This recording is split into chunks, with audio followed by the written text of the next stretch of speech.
the story that I know is that you were all Toniks. Yeah. It was a whole group. Yeah. Duo. You're actually one of the few people who actually knows that. Most people assume it was. Hey, shout outs to Nuve for knowing Because guys, stuff. like when I first started doing music, one of the people that I definitely liked listening to when I was younger, Juliana and Blue 3. I'm not a perfectionist. I actually don't like perfectionism. I think I used to be, but it used to stall me a lot. I would never get anything done. I thought you were going to sing the whole thing. Oh, my singing voice is up. Okay. There's something about you, baby. Yeah. Okay.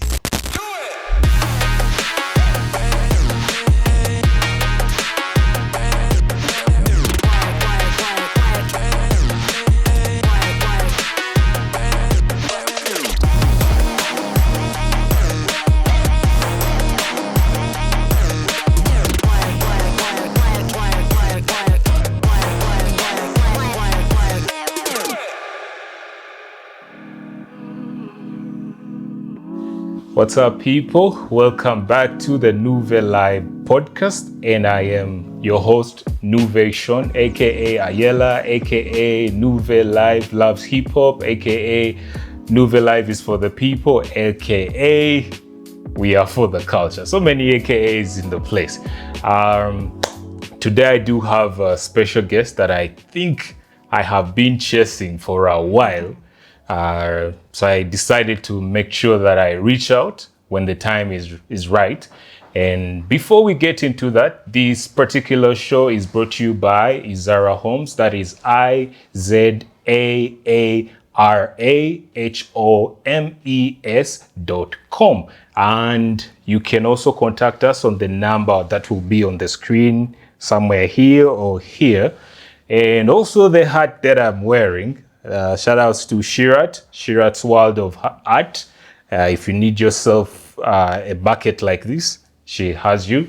And NuveyLive has some merch for you as well. We keep it forever hip hop and the alternatives. Now, let's get into the show.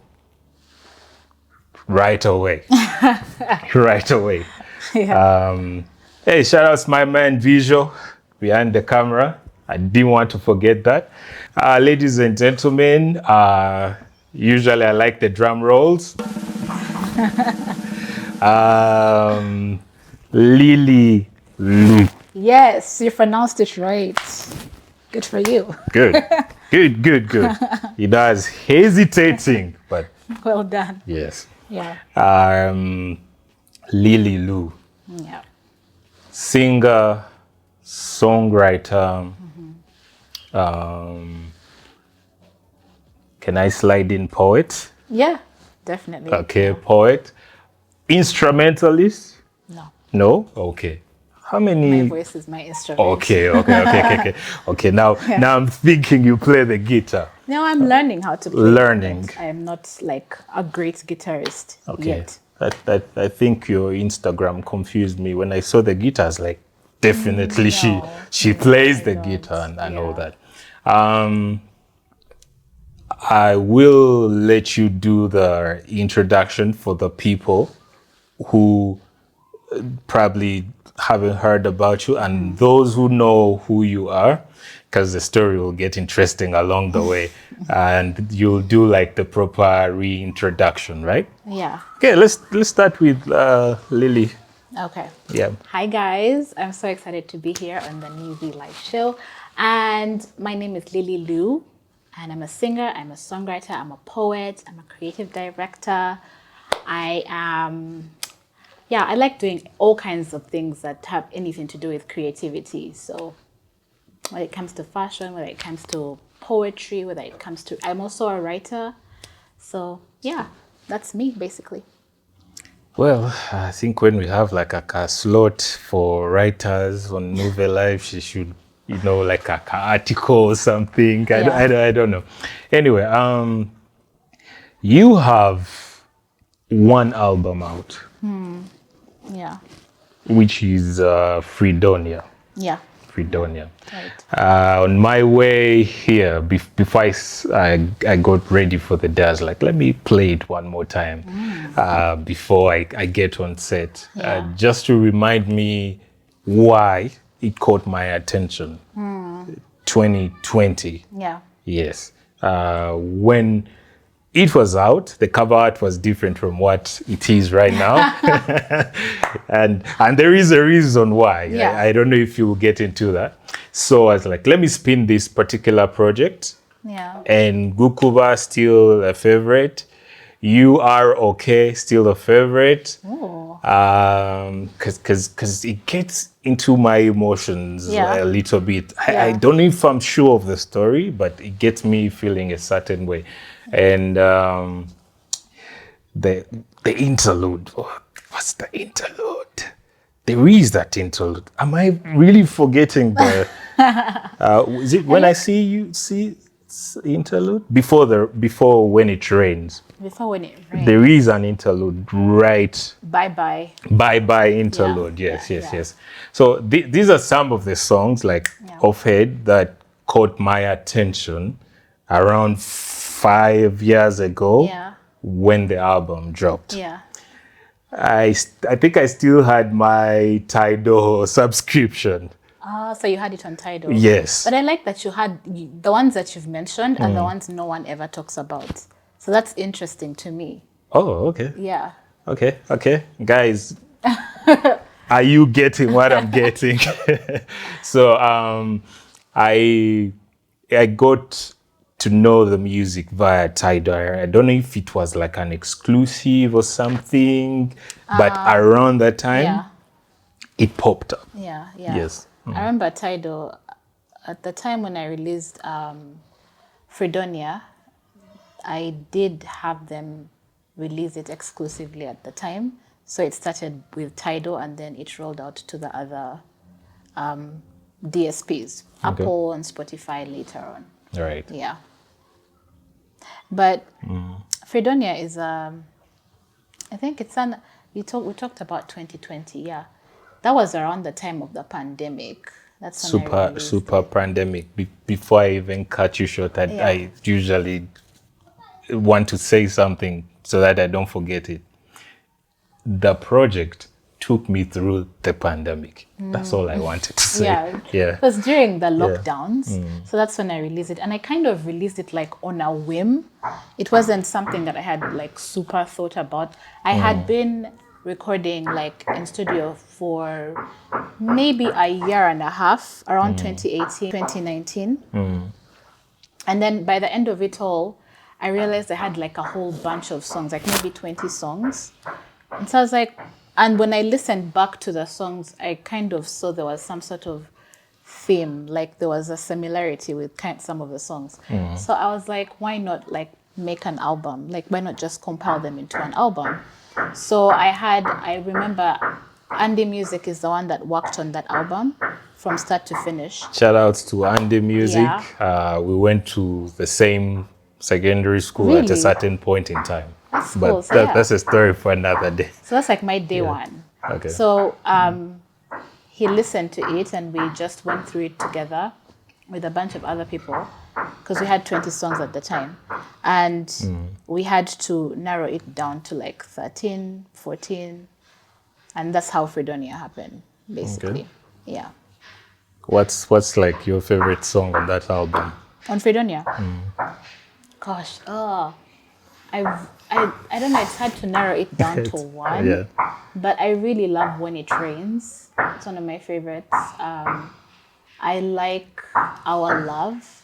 Oh, Wait, okay. Our Love, actually, I like Our Love on the acoustic. So there's an acoustic version. Yes. Yeah, so Our Love is one of my favorites on the acoustic. But like on the original Fredonia album, I would have to say it's When It Rains. I think I also really like Gukuba.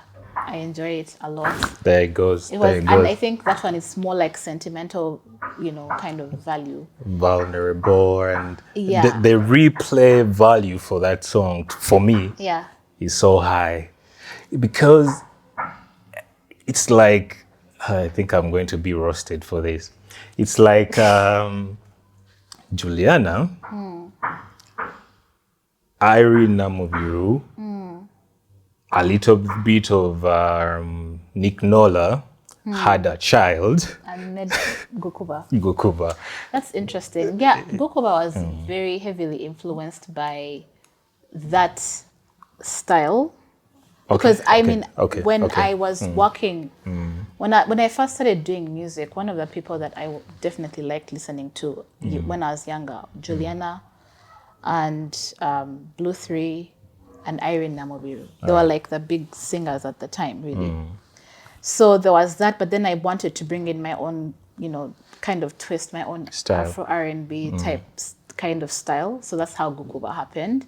But also, I think why it's so sentimental to me is because it was literally the first song we did in studio. So it was my first song. It was my first song that I recorded after like a long period of time, which So, yeah. Why don't we get into that long period of time? Yeah. Okay. But before we go to yes, Miss please. You Not. That's another favorite for me. Yes. Miss You Not. Fredonia, the album is out. I'm kind of now trying to put everything together. It makes sense because I only got it on Tidal first. Lilly has been, getting Tidal money, exclusive deals and all that. So Fredonia is out on all DSPs, Apple, Spotify, and Tidal as well. And it has the acoustic version. So if you're so interested in the acoustic and you haven't heard her, I guess it's a whole different experience. Go stream the album. It's a fusion of different sounds. At some point, I felt like, someone could rap on this song. Which one? Bye Bye Interlude. Yeah. Bye Bye Interlude. Yeah. I feel like there is trap elements here. Yeah. So would we say that? Okay, I'm overreaching. Would you say that you consider doing trap soul? Yeah, I love trap.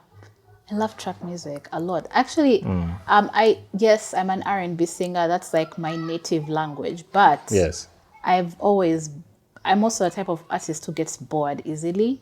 Like I like to play around with different genres. You experiment a lot. Yeah, so I might sing a song stylistically like an R&B song, but it doesn't stop me from bringing R&B to dancehall or to trap. Those elements were there when you were dropping those one line, kind of ad libs. I was like, okay. Yeah, for sure. I would hop on a trap beat any day.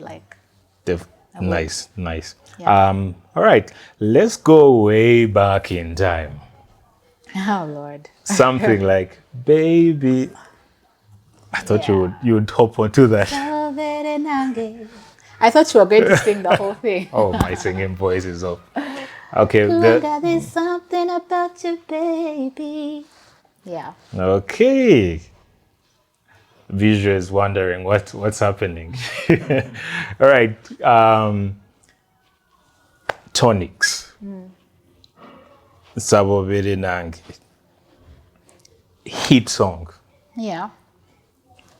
It took us by storm. I must have been, I don't remember what I was doing then, but it's back in the day. Roughly around 10, 15 years? Maybe 17. 17. Yes, 17. roughly. Yeah. At that time, the story that I know is that you were all Toniks. Yeah.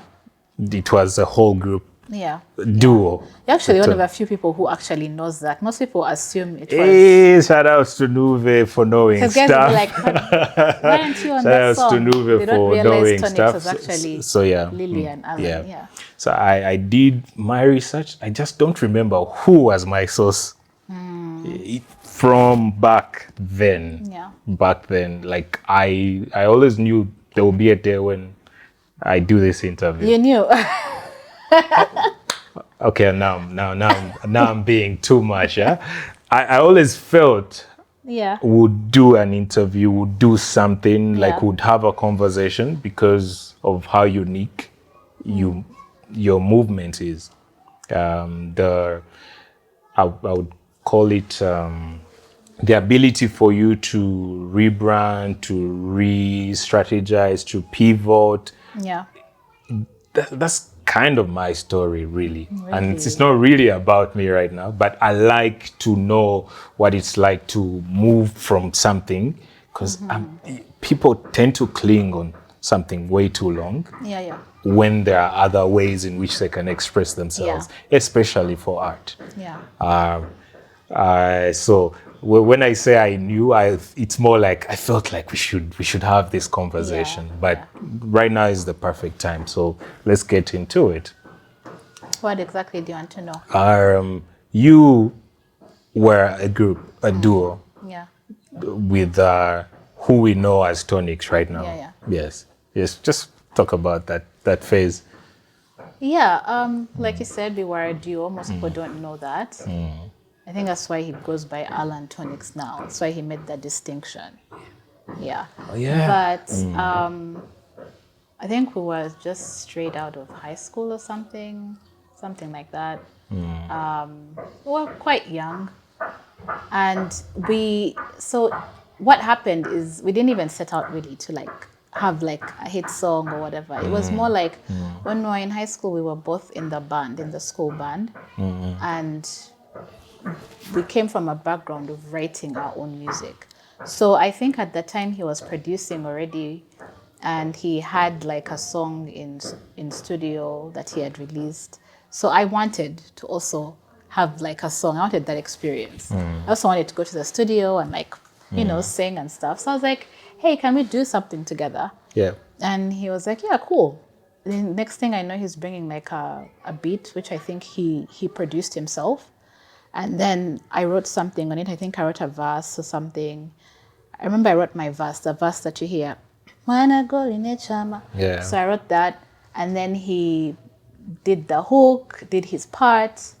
And then we took it to Ngoni at the time. At the time, I was quite obsessed with Ngoni. AD, shout outs to AD. AD and Pato. So we took the song there. They made a few changes to the song, made it more Afro, more friendly for the climate. And that's how Beanange happened. So they called us to studio, they loved it, they loved us, and they wanted to kind of push the song. Because for us, we went there just to like sing, like just to record.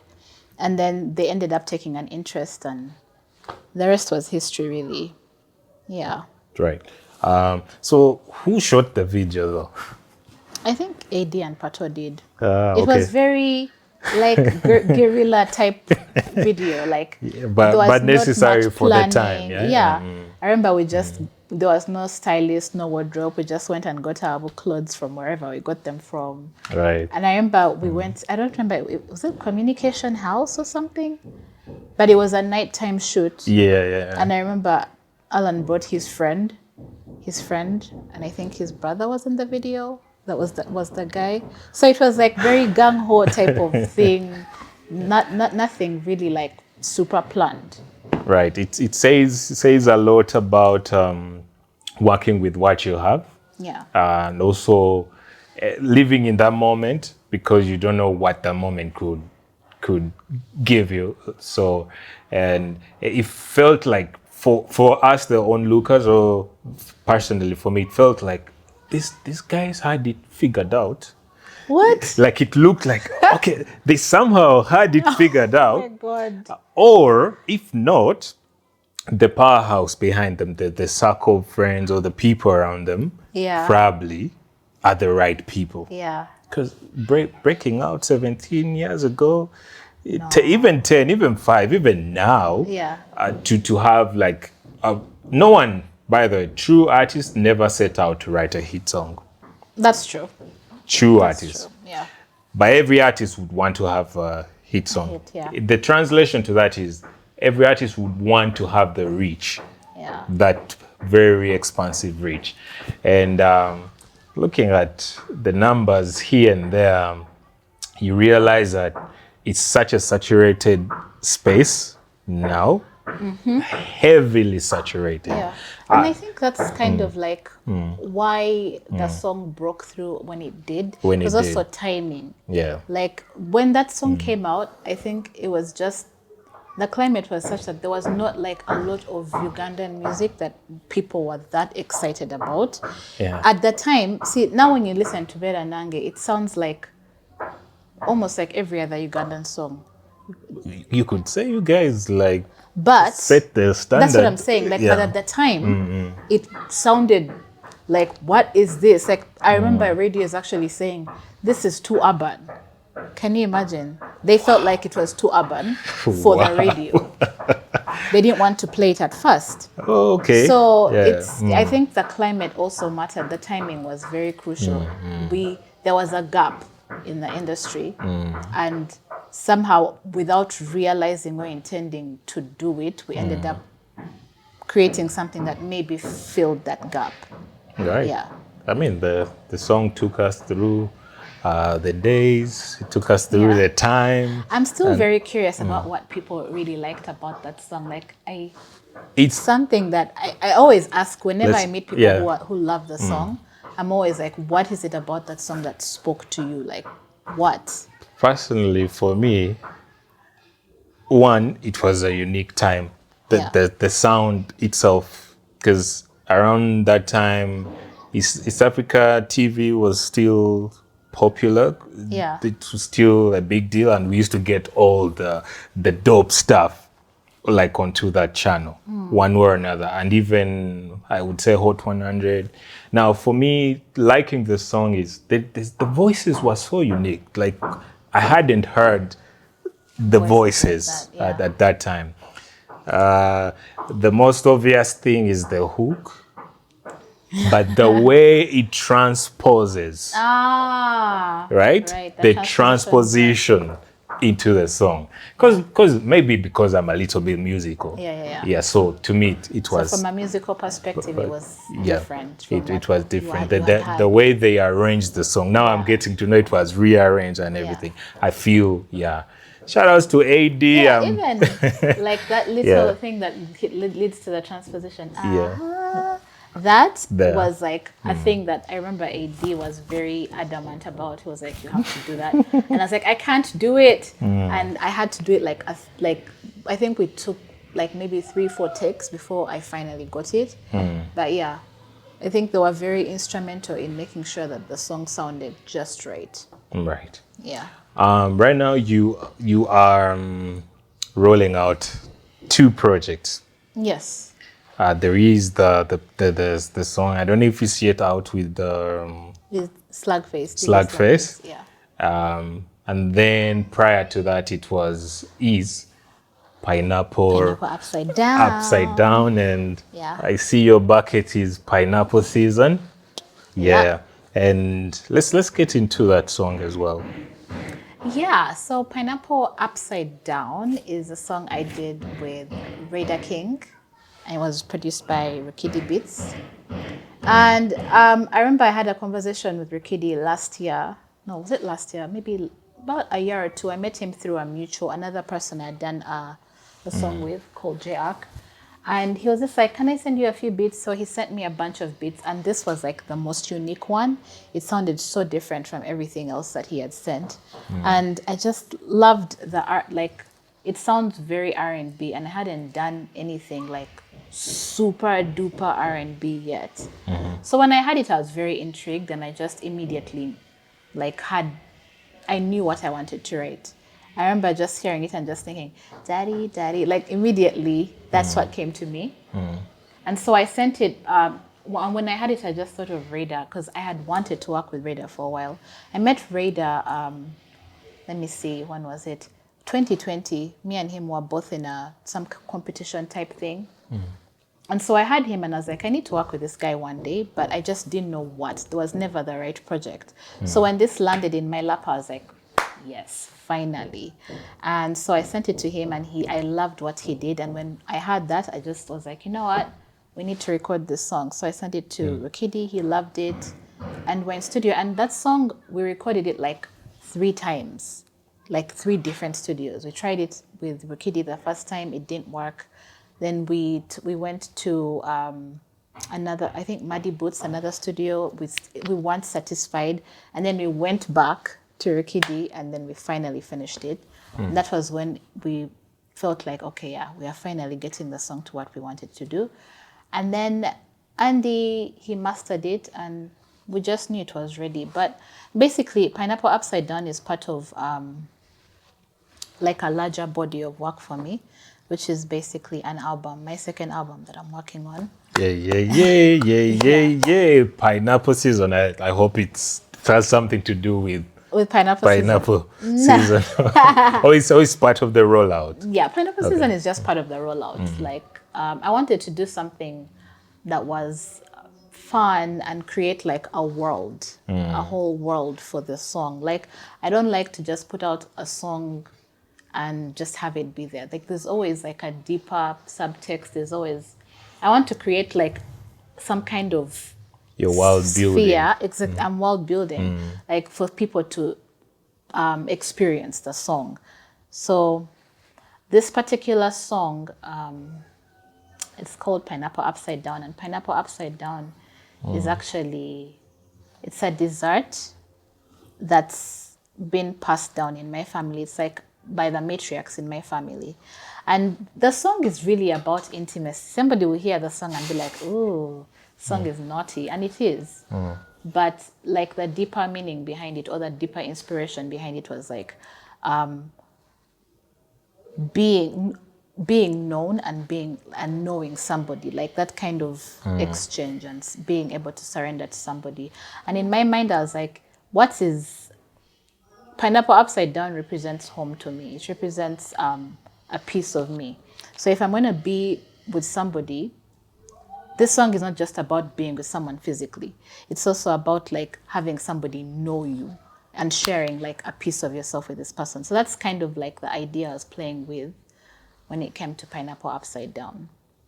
Yeah, and we've just been playing around with like the whole Pineapple Season thing, you know, summer, you know, like, yeah, just like something that's joyful and fun, and yeah. I think I like to create like a vibe. Right. Yeah. If you are Marvel or DC, you would be creating your own kind of universe, right?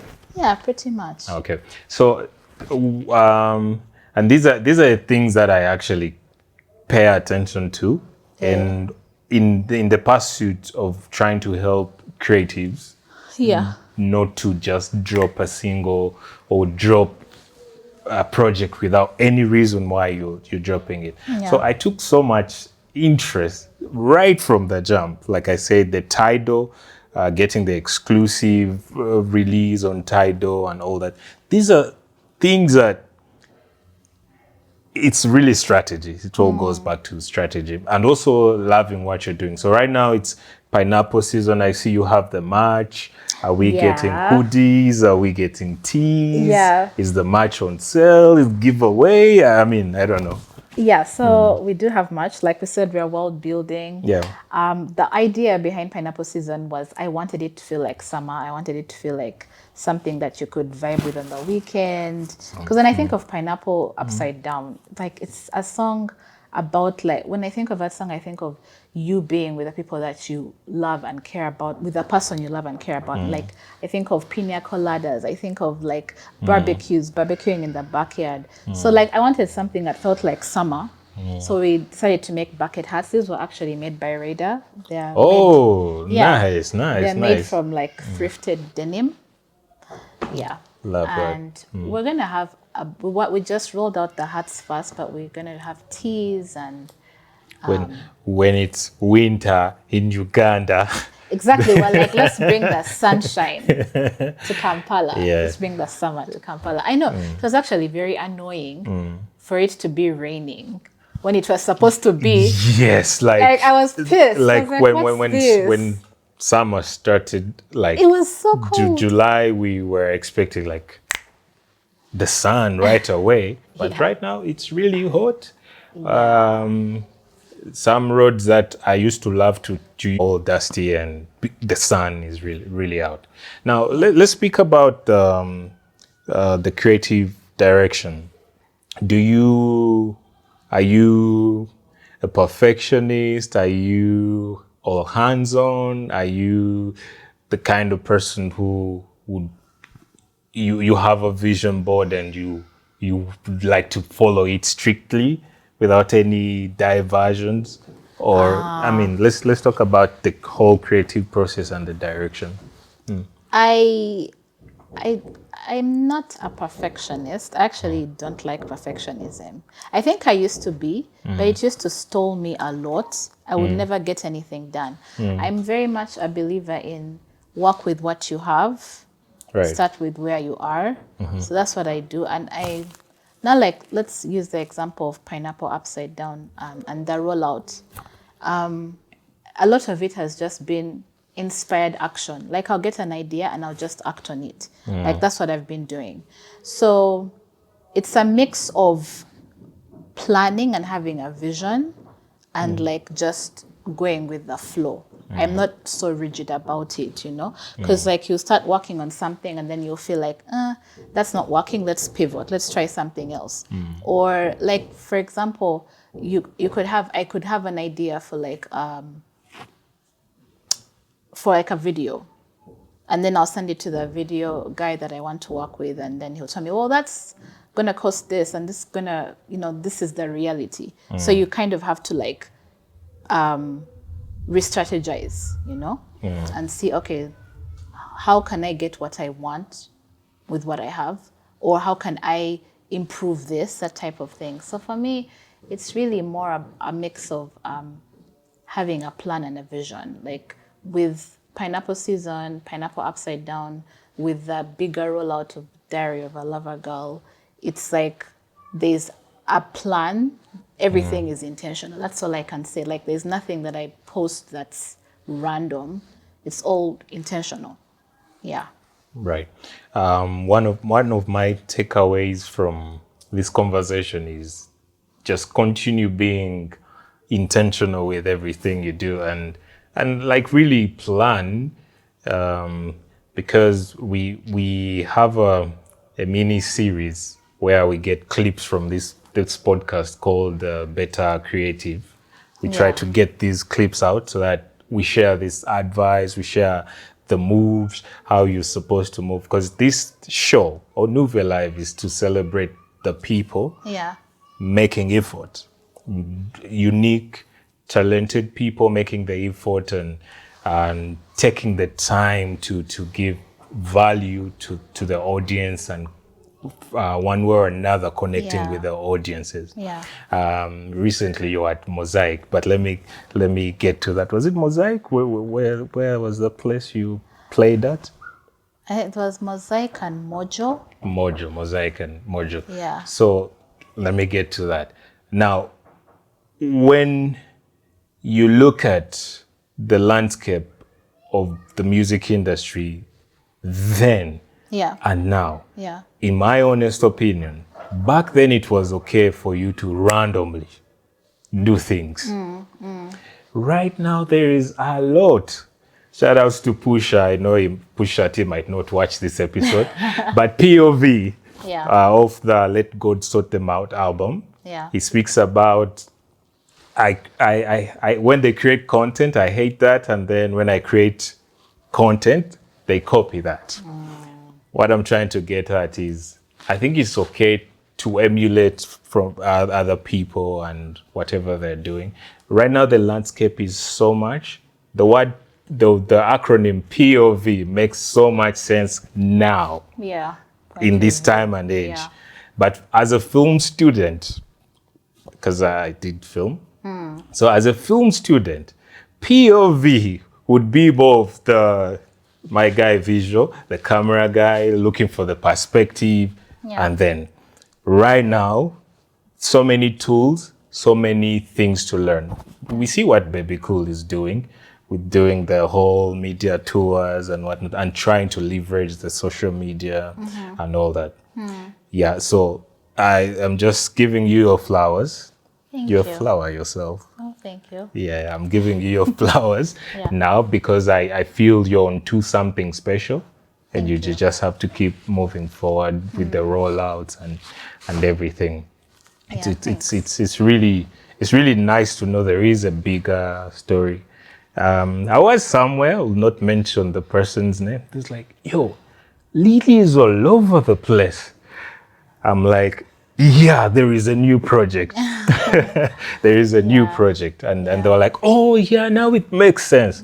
But prior to that, it was clips, it was, pictures, photo shoots and all that. Yeah, Guys, teasing the song. Song. Please roll out with intention. That's the message, really. And I think another thing that's super important to me, I think I reached a point where I kind of felt like I don't want to just come and tell people, go and listen to my song. I felt like I wanted to show, not tell. You know what I mean? Yeah. So that was very important to me. That's why I was doing all that teasing and all that. And I remember actually I was performing somewhere. No, I went to watch a friend of mine perform. And I remember they were just telling me, like, when are you releasing this song? Like, you've teased us enough. And I was like, that's good. Because that means you've been paying attention. And now you'll be more invested in actually listening. So I've noticed like a significant difference with this rollout as opposed to my other rollouts where it was more like, I'll put the song out and I'll be like, guys, go stream my song out now. You know, that doesn't really work. I felt like it was important to like build a story, build like and then you give value and then give people. And one of the things I've really enjoyed is there are people who've actually been paying attention. And one of the things I really like to do is put in like little Easter eggs.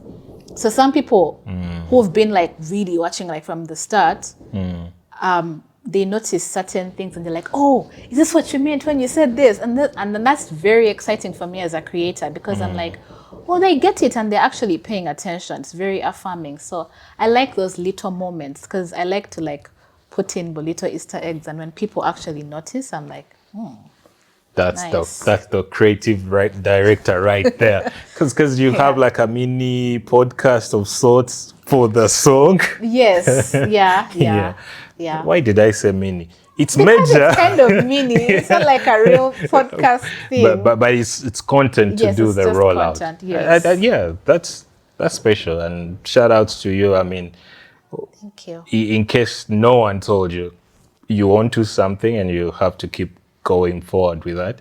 Those are the things that I look out for because NuveyLive Media, or the other branch, because the other branch are away from the music. We do the digital marketing, the promotions and everything. And I know a rollout when I see one.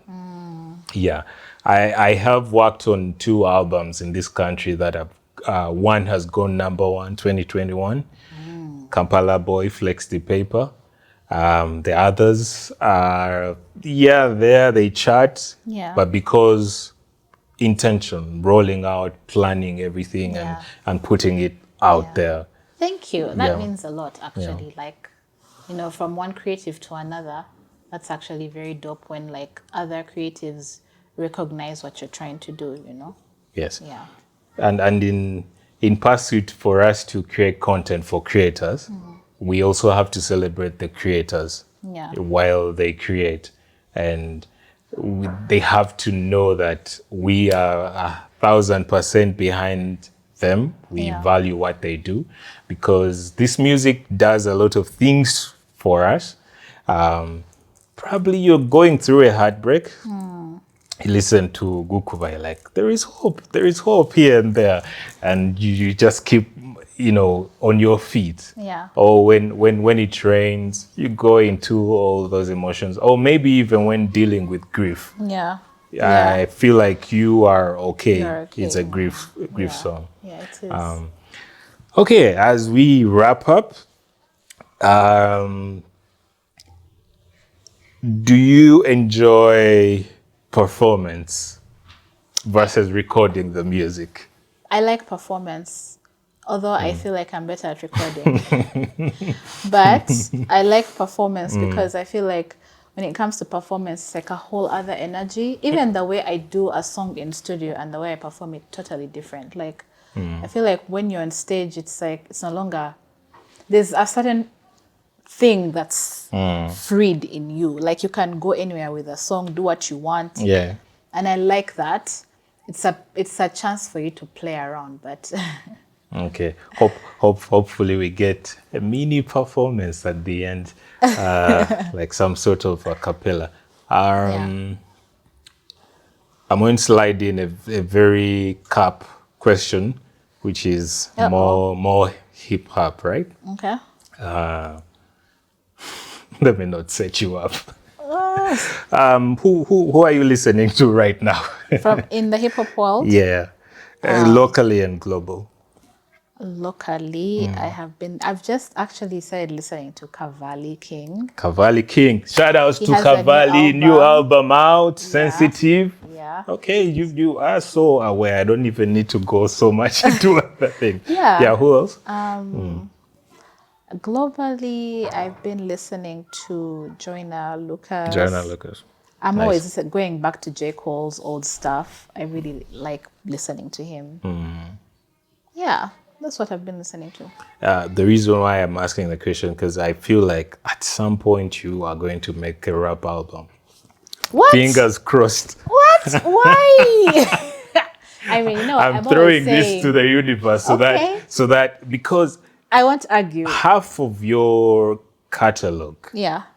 you feel like a rapper should have jumped onto the song at this point. Yeah. Even Pineapple or Upside Down. Down. I think that flow is like the Migos flow. That's something like I think it's Southern. I'm not so sure. It's almost like the double time flow. Yeah. The rappers will help me out in the comment sections. It's that kind of So I feel maybe not, but yeah. Some of the most creative people in the world actually listen a lot to rap music. Yeah. Or a lot of music. The guy behind the camera, the guy talking to you right now. Shout outs to visual. I mean, there is that connection, especially from the point of view of poetry. That's what I was going to say. Yeah. I agree. So are you more into spoken word than rap? Than rap as we know it? No, I love listening to rap because, like you said, there's a very heavy storytelling element in rap music. All right. And as a poet, as somebody who loves storytelling, I really enjoy listening to rap music a lot. So I'm not going to sit here and be like, it's impossible that I'll ever do a rap album. Yeah. I think it's something that's definitely possible. And every now, I do have a few songs I haven't released that where I am rapping, I just haven't put them out. So guys, maybe it's not my first. It's not like someone leaked the music to me. I kind of feel it in the way you write. Yeah, I love hip hop. Yeah. I mean, that's why I had to have Radar on this song. Yeah, I really... it's for me. It's more like in the way you write. I feel like there is a rapper somewhere here, and the fact that you are not tied to a genre. Yeah. You are. I would say alternative, fluid. I was trying to avoid the I word knew you were fluid. trying to... I was trying to avoid the word fluid. But they know what you mean. Yes. So she's genre fluid. She can do dancehall if she wanted to. Oh, I love dancehall. If she wanted to do like trap music, she would do that. And so 3 more questions, and they're not really questions. Podcast or radio? Podcast. Okay. Series or just a movie? Series. Watermelon or pineapple? Pineapple all day, every day. Okay. Late nights or early mornings? Late nights. What's the other question? I'm just trying to memorize it. Board games or video games? Board games. Right. Follower or leader? Leader. Because you're creative director, huh? Okay, let's try. Gukuba or when it rains? You set me up. Oh God, when it rains. All right. Yeah. Okay. That was unfair though. That was I unfair. love both of them. Okay. NuveyLive or NuveyLive? That's the same thing. NuveyLive all day. Okay. That's when I know I've run You out know of the the, answer. the question. Ladies and gentlemen, Lilly Lou. That's right. Amazing creative. Check out her music on all socials, and we shall add the links into the description. Any final words before I close it off? Yeah. I actually just wanted to talk about my March because I don't think I talked about it. Oh yeah, we kind of avoided it. Yeah, So we kind of talked about it. Bounced a little away, bit, but yeah. But yeah, we do have March available, which is basically celebrating our new single, Pineapple Upside Down. Right. We have bucket hats, and they go for 20K each. And you can just hit me up, and we can send it to you. No wahala. Yeah, and there's also going to be T-shirts and hoodies. So be on the lookout for that. You can always pre-order once we make the announcement. So yeah. And be sure to follow me on all your socials and everything. And let me also know. Actually, you'll be the one to let me know Right. about their favorite songs. Oh yeah. Also, when you're listening to this episode, depending on where you're listening to it, but for YouTube, just leave the comments in the comment section, or let us know on our socials at NuveyLive. That is NuveyLive for NuveyLive music, everything to do with music and everything to do with digital marketing promotions. It's NuveyLive Media. But nonetheless, you can reach out to us on all those handles, or just go to the websites, NuveyLive.org and NuveyLive.com. You can still get in touch with us. Speaking of merch, please, I need to get myself the bucket. And this Got you. particular one was from Shirat's World of Art. Let her know if you need a bucket hat.